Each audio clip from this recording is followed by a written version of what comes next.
There we are. We're live. How's it going, Live, live, Ben? live. Yes. It's You guys, going. yeah. So before we get started, so I just have to say, since this is a worship group, hopefully everybody believes in the power of prayer, and I would just like everybody to take a quick moment and say a prayer for my beloved Bemidji State University Beavers, who are back in the NCAA playoffs for the first time in 11 years, and they are up Huh? against the mighty Wisconsin Badgers. Boo. You know, I have a really good friend who works for University of Wisconsin, and they're a great customer of ours. But today we're not on speaking terms. Ah, I see. But yeah, so we really need it. We're definitely the underdogs. So if you could just take a moment, say a little prayer, that'd be great. So, All right. and that game is Sports. going on right now, by the way. So Ooh, if I seem right now. distracted or if I suddenly run out of the room, well, you'll just understand why. Yes. Okay. Or if you suddenly mute yourself and like start cheering, like something good happened. Yes, exactly. I like where you went with that. I thought you were going a different Oh, direction. So yeah, I guess I could have gone either way. Well, that yeah. too. Mute that Oh, too, Ben. darn it, Yeah. golly, rats. Mute that too, Ben. Yes. Um, that's funny. All right. Well, that's good. Plug for prayer for the football team or the whatever. Who's playing? What sport? What sport are we playing? Hockey, Bemidji State. Hockey. You're I'm you're a sorry. fellow See, Minnesotan. you You didn't should know say better. hockey. But I'm wearing it. This is not a basketball shirt. And I'm anyway, sorry. yeah, and today's topic actually came from my fellow Bemidji resident, Shar. Yes. Yes. So I know. Hopefully, she's watching. Shar, I know you're cheering for the Beavers. So Yes. I'm sorry. You know what? I got three girls. We're and we they're have young. women's hockey. We have So we we're have no, Division no, One here's here. where I'm going with this. We've Oh, got okay. I'm three sorry. girls and they're young, and so we aren't even to that point yet. You know what I mean? Like Yeah, yeah, they yeah. can barely stand up on their skates. We have a lake, like so, we're teaching them to skate this winter and they can hardly stand up. So we're not I quite to the got you. point where we're like, "Hey, you want to go out for hockey?" I know they could. They might want to. But Absolutely. You'll have to, when the world get back to normal, whatever that means, and we're back to having packed crowds at the Sanford Center, you'll have to bring the girls up for a Beaver game. I'll give you a little VIP tour. So cool. Yeah, our family would love that. That's cool. So, coffee in hand. I've got yes, cold press in hand and nice. over there and we're going to go for it. So, our topic today actually started as a thread of conversation in our Facebook group. So, if you guys are listening and you're not in our Facebook group, we would love to have you there. It's called Worship Technology Discussion, and we you know, we started this as a place for conversation for people in, churches or even just in general in regards to the challenges and pain points that we have within the technology aspect of sound and video and live streaming and all the things. And so if you're not a part of that group, go ahead and find us on Facebook and join it. We're also live on the NLFX Pro YouTube page as well. So some of you tuning in there. There's a And if comment you're in the here. group, invite a friend. Yeah, we would love that. There's a comment here. Lake skating must be north. Yes, yes, Minnesota. Yes, Yeah. that's a thing up here. Actually, one of my favorite and when you bring the girls up for a Bemidji State game, whether it's our women's team or our men's team or both, Yeah. like I said, we'll give you a little tour and kind of back by the locker rooms and the coaches' offices, a place that not too many people get to go. There are lots of pictures showing the history of Bemidji State hockey going back to 1946, and one of Mm-hmm. those pictures shows the university team playing in the home rink, which is literally on the lake. Cool. So here's a college hockey game happening, and there's trees in the background, That's and cool. that's how it started. So that really is. I mean, of course, now it's a really different world. We have kids on our team from California and Nevada and Florida, and it's just such a different world than it Mm-hmm. was. But anyway, Yeah. Yeah, absolutely. There's something, I mean, we think it's normal, the whole lake freezing thing, but it's something that, is pretty incredible for someone who's never seen it before. We have a ton of family out in California. And so, like you said, you'd sink there in California. It's like they come out to Minnesota and to walk on the lake on the ice is just this very surreal experience. But anyway, back on topic, yes, we had a discussion in the Facebook group about someone asked about like a job description, and I think for an AV tech, so audiovisual tech for their church. And I think the piece that we wanted to pull from that is let's just have a discussion about maybe even expectations, because I think there's an expectation management piece, especially in churches, where it's like, well, you should be able to do all of these things. And it's like, well, actually, that's maybe three different subsets of skills. And so, what are some of the things that are valuable to look for from an experience standpoint? Mhm. And we can let the conversation go from there. But, Ben, do you have anything to kick us off with in regards to this conversation we're starting today? I do, and I think that's a great place to start managing expectations. And I looked at several church job descriptions, and of course, you and I both worked with hundreds of churches, over the years. And one of the first things that always strikes me, and this is not limited just to churches. This happened with a university as well, where they posted a job, and Mm-hmm. they consulted me because they said, "Hey, we can't get anybody to apply for this job." Mm-hmm. And I said, "Well, let me see what's up." And I look at the job description, and by the way, job posting and a job description are two different things. And I Mm-hmm. think that's an important distinction. Advertise the job, and then have a job description, and those should be separate things. We can kind of talk about the nuances, but anyway, what they were looking for was like four different people full Mm-hmm. time Yeah. at the very top of their game. They're asking for people who are at expert level in four distinctly different areas, and it's only a halftime seasonal position. Mm, I yeah. said, well, of course nobody's applying, and Mm-hmm. anybody that does, you shouldn't hire because they're clearly not actually able to meet these qualifications, Yeah. you know. So I think that's one. Yeah, managing expectations, being realistic about it. I looked at many church job descriptions, which I'll share a few that I found just by doing some quick internet searches. Mm-hmm. And almost all of them were, 5 to 20 hours per week. Yeah. So be realistic about who and what you're going to get with an Yeah. availability of 5 to 20 hours a week. Yep. If this person is already working full time in the field, they may have the time to come in and help you on Sunday, may not have 20 hours, but you may not get somebody who, is traditionally working with Grammy winners on a regular basis, right? It's maybe not going to happen. Right. Yeah. So let me ask you this, Ben. So, from your perspective, because you have a vast amount of experience, and you've also served in your local church, right? And you train people Mm-hmm. in your local church just as something that you love to do, right? Right. So, what do you think would be um, like uh, maybe one of the top one or two things that you would suggest an organization to look for? Like That's an in, easy one. Yeah, okay. to me that's a slam dunk because we hire as well. In fact, we have an opening right now. Uh, we hire on character. Skills Mhm. are important, but Yeah. skills can be taught. Yeah. So number one is character. And it would be easy to assume that somebody who's going to your congregation is a person of good character. And I'm not going to get into the minutia of that whole thing, but basically to say, number one, do they have the character? And that's a broad category, right? Right. Not just Right. about having a good heart and a heart of service, but do they have a good work ethic? Will they show up? Are they committed to learning? Because if they're Yeah. committed to learning, then the skills can be taught. And then, of course, I think everybody has some predispositions, right? I mean, my mom is a very smart person, very well educated, but she can't program a coffee maker. Right. She's Right. no business behind a mixing console, and I would not do well at all at the things that she's very good at. So, I Yep. think you have to, find where that is. Yep.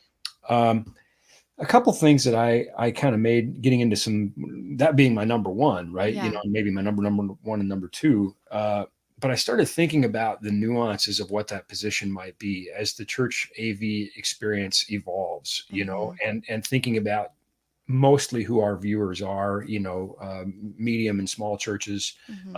people who are not hiring full time AV teams, right? Um, I think one of the things, and this goes back to character, is, of course, someone who has a somewhat of a technology predisposition and a willingness to learn it, Mm-hmm. but also is very likely going to be leading and coordinating volunteers. Right. So you've got to staff those other positions. This is video. This is, maybe you've got camera ops, you've got pro presenter, you've got a switcher operator, you've got a soundboard, you've got a lighting board. Maybe you don't have, I saw Yeah. one job description where all these things were listed for one person to do. And I Yes. thought, ooh, I would not last long there because that's such a stressful environment. You really Yep. can't do any of those things well when you're doing 5 of them at once, right? Yeah. Yeah. Oh yeah, absolutely. And it's interesting because I think in the churches that I've worked with, it's like they've had to learn that unfortunately the hard way. It's like, oh, well, we thought that this one person could do all these things, and it's not that they can't, but it's just not sustainable for the long term. Right. And so I think if we can manage our expectations also going in, if like let's say I'm the employer, I'm the one making the decision, I need to understand that okay, these are my top, where's the camera? Oh, there we go. These are my top 5 things that are non-negotiables. These are our top 5 pain points that we Right. need to address right now. And I was just chatting with my husband, and I were chatting with somebody last night who, they're going through this very thing where it's like, okay, we need a tech director at our church. We need somebody to run the online ministry completely, because right now the worship leader is doing all of it. He's doing the in person, he's doing the pre-recorded live stream, he's doing all these things. And so they're kind of realizing these pain points of like, hey, I can't humanly do all of these things. And Right. so it's addressing those biggest pain Let alone be points. an expert at all of them. And I think Exactly. it comes Yeah. back to managing expectations to say, sure, one person could do all of these things. And certainly one person could, do some of the prep work, prepare the pro presenter Mm-hmm. slides, set up the microphones, test those, turn the lighting on, whatever, but then, and I see this and you see this, right? Then somebody in church leadership will bring them a video of, like Hillsong or something and say, but you need this. They have an army. Yes. You have one person. Yes. So again, I think that coordinating volunteers is a really Yes. important thing because I think, for me, I am not at all begrudging people who get paid to do this, by the way. Because normally I do get paid to do this. Mm-hmm. My pastor gets paid, but when I'm at my church, I'm a volunteer. I don't get Mm-hmm. paid by my church to do anything AV, and I wouldn't even dream of taking money for that. That's my own personal choice. Right. Right. Not the least bit begrudging paid AV techs because it is a lot of work and Mm-hmm. professionals should be paid. For me, that's just I already have a job, right? Yes. Yes. And I would, by the way, I would happily work under a coordinator at my church as a volunteer. I would, happily respect that they are the person that answers to church leadership and say, well, yeah, I might be a very competent technician, but Mm-hmm. however Yeah. you want to do it, that's how we're going to do it. So, Yeah.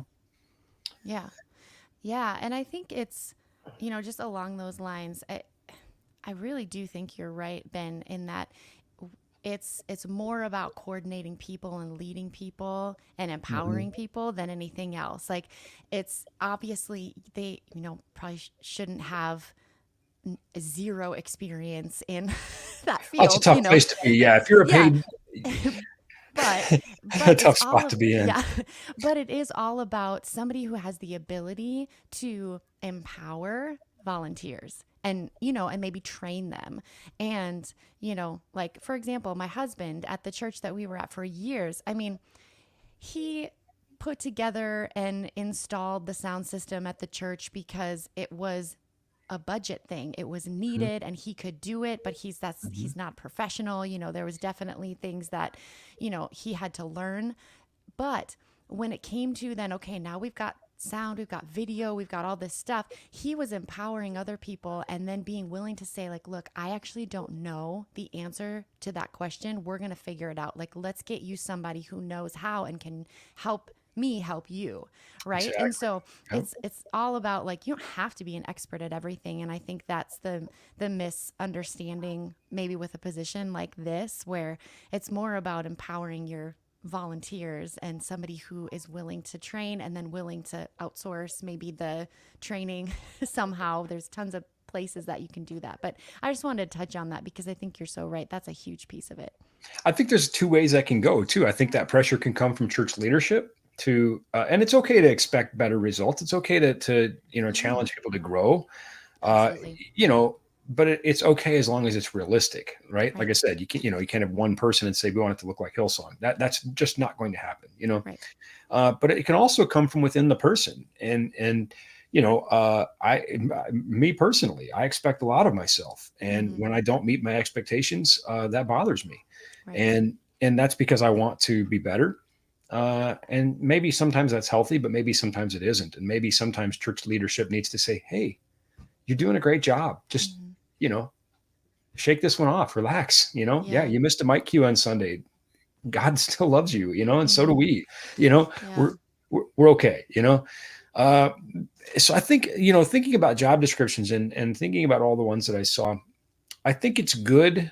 I'm going to sort of take two opposing viewpoints on this. I think it's good to tell people what you have for technology. We have Mm-hmm. XYZ mixing board.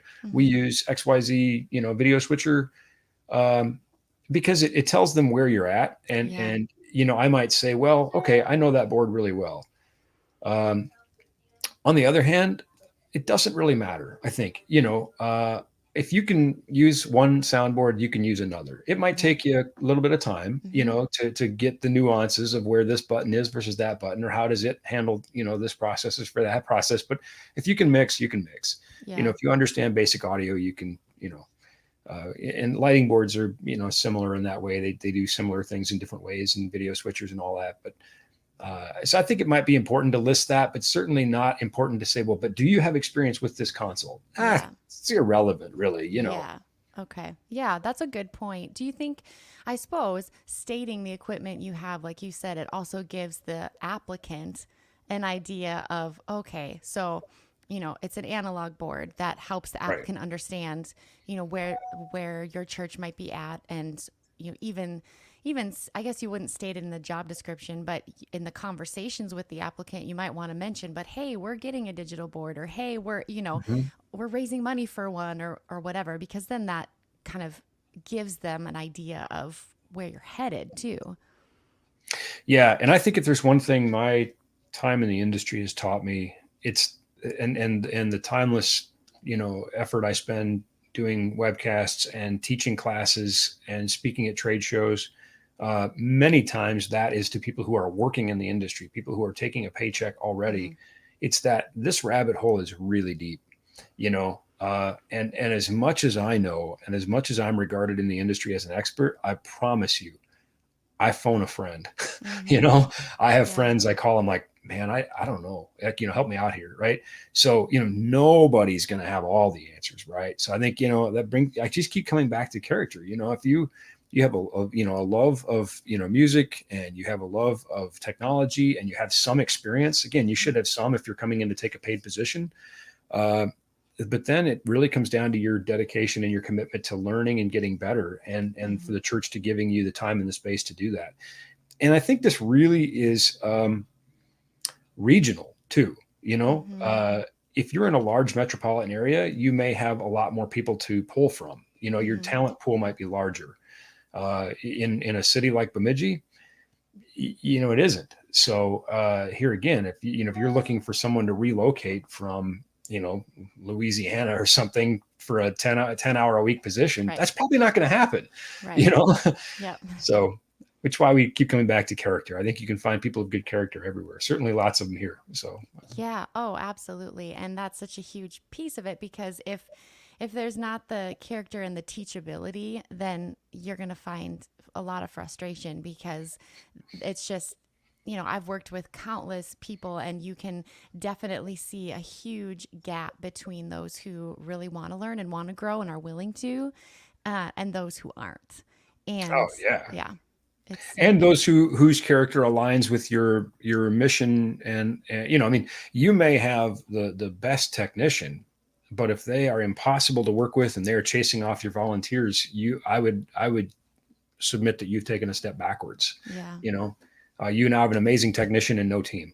yep, And you probably won't have the amazing technician for long either. right, So sooner yeah. or later that it's just not going to work out. So Yeah, absolutely. Yeah, I think you're so right. So, so you said you referenced some job descriptions that you yeah. had found. What are some of the things that you found that were consistent or interesting as you were searching? I tried to find ones that were different, actually. Okay. Let me see. Wonder if I could just do this. No, I better not. I'll just do it this way. StreamYard looks like they changed how they share things here. So, Okay. anyway, you can find these online, and it was really interesting to read through these. And here you can see develop and manage AV volunteer ministry.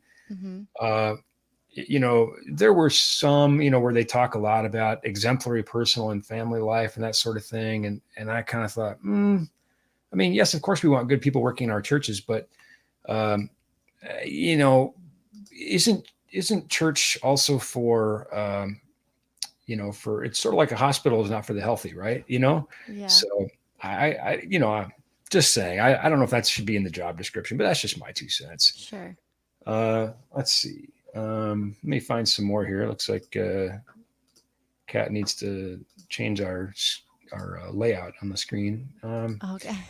Here's another one. I thought this one was really detailed. On here again, they have say okay, you need to have a working knowledge of Mac and various things like that. They talk about okay, they use Studio One, which makes sense since they're using a Personas board. Mm-hmm. Kind of going through all these sorts of things. One thing I think you want to be careful of is that, and let me ask you, if I change tabs, you're still seeing this other tab, right? Yeah, I'm seeing the first. Yep. Yep. I'm seeing the job description. Okay, so I have to do these one at a time. Sorry. Okay. No Uh, worries. and by the way, I mean these were very easy to find. I just did a quick search on the internet. Oh, I Mm-hmm. think we look at this one already? We might have. Let's get rid of that one. Okay. Yeah, and I did a quick search too on like churchstaffing.com, I think it was, or something, and just, posted some in the thread for Yeah, this one our right here. members. Yeah, and again, I'm sorry you were about to say something. Here they No. say, education, 5 years experience in audio field. Well, okay. I mean, okay. It depends on what your job's offering. That might be, you might be asking a lot for what you're offering. I don't know, but Yeah, totally.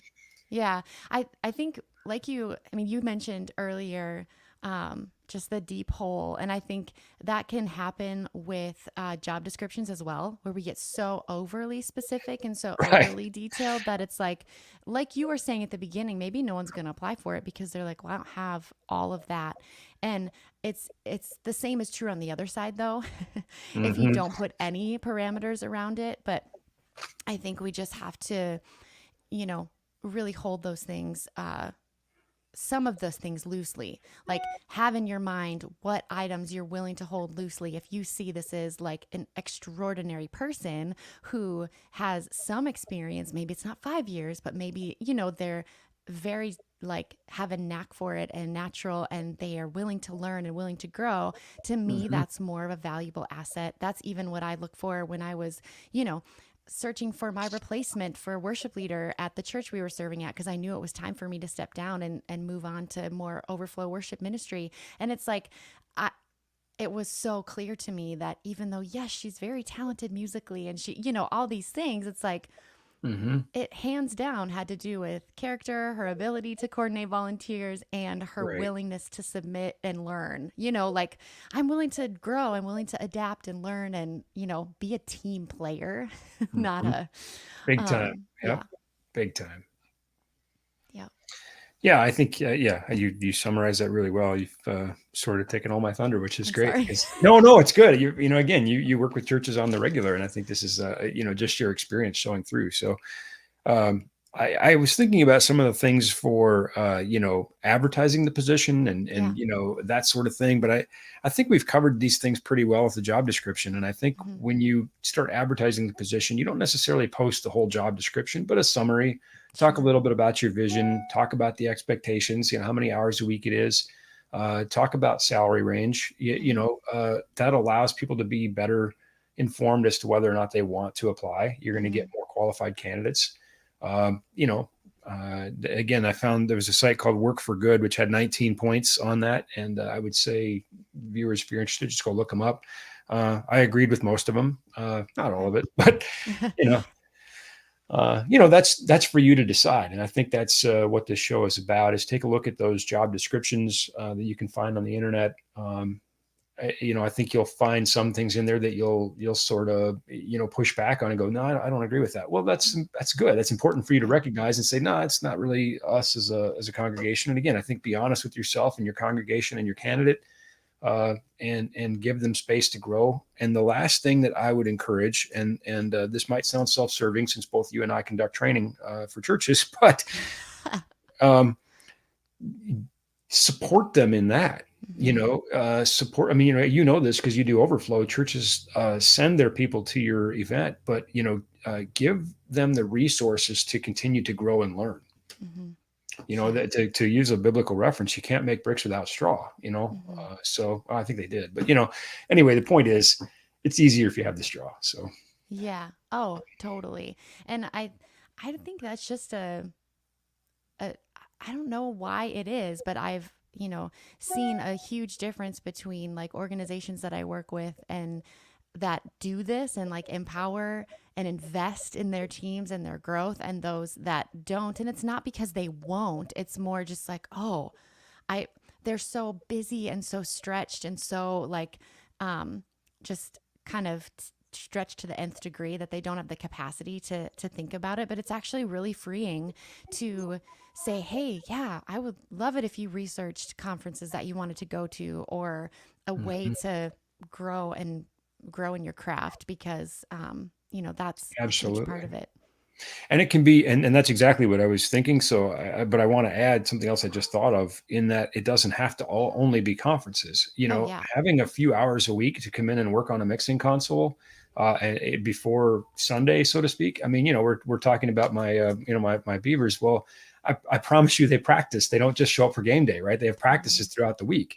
And so does your worship team, probably. So, what about the AV tech? Give them some Yeah. hours to come in and learn and perfect their craft, when you don't have other people around. I think that would be a good resource, right? So, Yeah, that's good. That's so good, because people don't think about that, because it's not a piano or a singer that, right. that you rehearse, but it's true. I mean, It's the I same. it's the same. I It's would the same. need a lot of rehearsal if they were going to put me on a mixing console to like, how many hours can I come in here and play with this thing? Mhm. So that's good. And if you're the applicant, that's also on you, right? Yes. You're taking money for the job, get better at Yeah. it. Yeah. Absolutely. That's on you. People pay to go to college to learn skills. So, you could do a little work at home, just to make yourself better for the job too. That's on you. Oh yeah. And that shows your, potential future employer that you're invested and that you want to serve that job well, for sure. Yeah. Hmm. Well, I'm getting thank calls. My phone is getting blown up here, and I suspect it's updates about the game. So Oh I yeah. might, well, I'm hoping, but just looking at the friends that are calling, I'm like, oh, it's either really good or really bad. So I don't know. So Oh maybe we no. should all say another little prayer, but Yes. Yeah. Well, was there anything else, Ben, that you had that you wanted to touch on regarding this? I think it's been a great conversation, but just is there anything else you thought of there that you wanted is. to add? I think it has been a great conversation, and I think the conversation should continue in the group, which is right where Shar started it. So, Shar, thank you for doing that. Hmm. Everybody who commented, thank you for commenting. Let's take what we talked about here now back into the group, and let's fellowship together on it. Awesome. Sounds great. Awesome. Well, thanks everybody for joining us. We will look forward to the next time. Thanks, Ben. Yep, go Beavers. Go Beavers.